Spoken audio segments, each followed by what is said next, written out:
Hi and welcome back to Reddit Now. I'm your host Peter and today we're going to be looking at r/ProRevenge. Today's post is titled, Neighbour's dog kills co-worker's cat, so co-worker ruins their Christmas. Quick note, I was part of this story but was not the dealer nor receiver of the revenge. Years ago, I used to work with a receptionist in a vet clinic named Margot. Margot was, and still is, a very sweet 65-year-old woman who had been at this practice since it was opened, some 40 years ago. She always had a smile, a joke, compliments and baked goods for your birthday. She never had an unkind word to say about anyone. She was seriously one of the coolest people I had ever worked with, and she basically knew everyone, from our regular clients to our mailman's granddaughter. The only bad thing about Margot, and this was not her fault, was that she and her family lived next to one of the trashiest, nastiest families I had ever met that had two even nastier pit bulls. I'm talking nastier than shite that had been hoarded by dung beetles for years nasty. And these dogs were constantly escaping and terrorizing the neighborhood, even trying to get into her house. Margot had asked them more than once to please keep the dogs contained, especially since she had an elderly, fat cat named Smokestack, and these pits had attacked smaller animals before. The family basically told her to rot in hell, that they knew what they were doing, how dare she would accuse the breed, yada yada, basically blowing her off. Margot knew there had been reports filed against her neighbours, but nothing had ever been done about it really. So she made sure to keep Smokestack in the house to keep him safe and was very careful not to let him out. Now, if you've been paying attention up until this point, you'll notice I'm using the word was and had regarding old Smokestack. And it was as awful as you think. 3 weeks before Christmas, Margot had the day off and was in the garage with Smokestack, fiddling with some Christmas decorations. Unbeknownst to her, the pit bulls next door got out and broke through the bottom of her garage door. They were right for Smokestack before she could blink and started to tear the cat apart.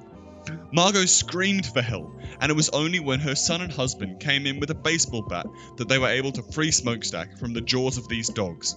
I was working this day and will never forget when she came in, crying harder than I had ever seen anyone cry in my life, clutching poor dying Smokestack in her arms.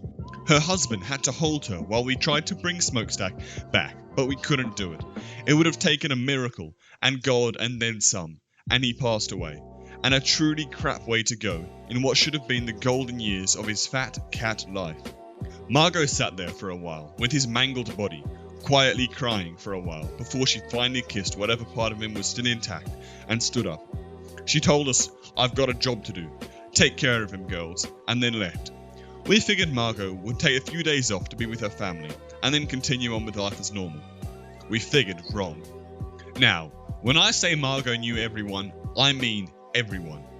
Right after she left the hospital, Margot gathered herself up and went to the police with pictures of poor Smokestack and told her story. The same police officers she had watched grow up over the last 20 years, from rowdy middle schoolers she used to help babysit to the officers they were today. They were absolutely shocked to hear what happened to their surrogate grandma and pushed her case to the front of the line. The case found itself before a judge whose daughter had gone to school with Margot's daughter. The judge granted an emergency, dangerous animal extraction warrant to her neighbours. Of course, this was a hearing. Within 2 weeks, which I got to admit was ridiculously fast, the neighbours tried to argue that their dogs weren't aggressive. They even went so far as to accuse Margot of having it out for their family and making it all up. But their argument was trickled when the dozens of dangerous animal reports were presented and finally completely dried out when Margot presented the surveillance video her grandson had gotten showing the dogs coming into her property and attacking poor Smokestack. The emergency extraction and humane destruction of her neighbour's dogs was granted. It was Christmas Eve when Margot heard a knock on her door. She opened it up to see the neighbours standing there, sobbing uncontrollably.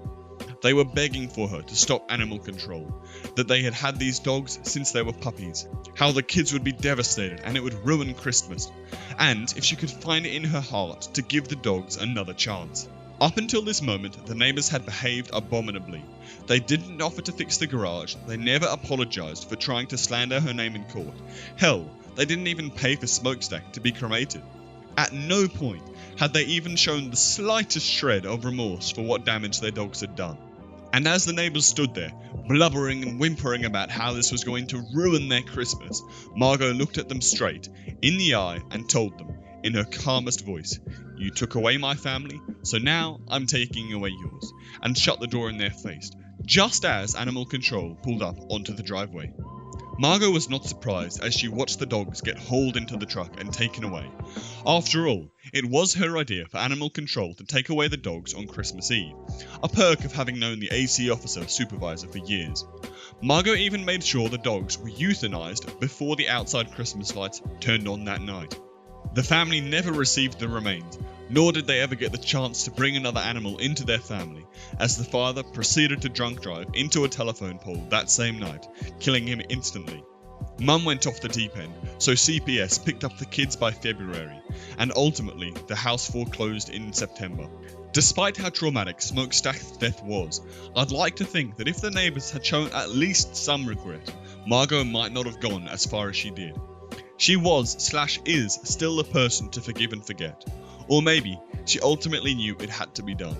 To push it to the point of no return before another family lost a member to these irresponsible neighbours. Either way, thank you Margot for making the world a little bit safer for the pets. And rest in peace Smokestack. Hopefully, I'll see you on the other side with your favourite orange sock and a can of tuna. Too long, didn't read. Co-worker's cat is killed by neighbour's dogs. Co-worker destroys neighbour's family on Christmas Eve. Hey guys, thanks so much for watching Reddit Now. I've been your host Peter. Don't forget to click on one of the recommended videos, subscribe to the channel and like the video. Thanks.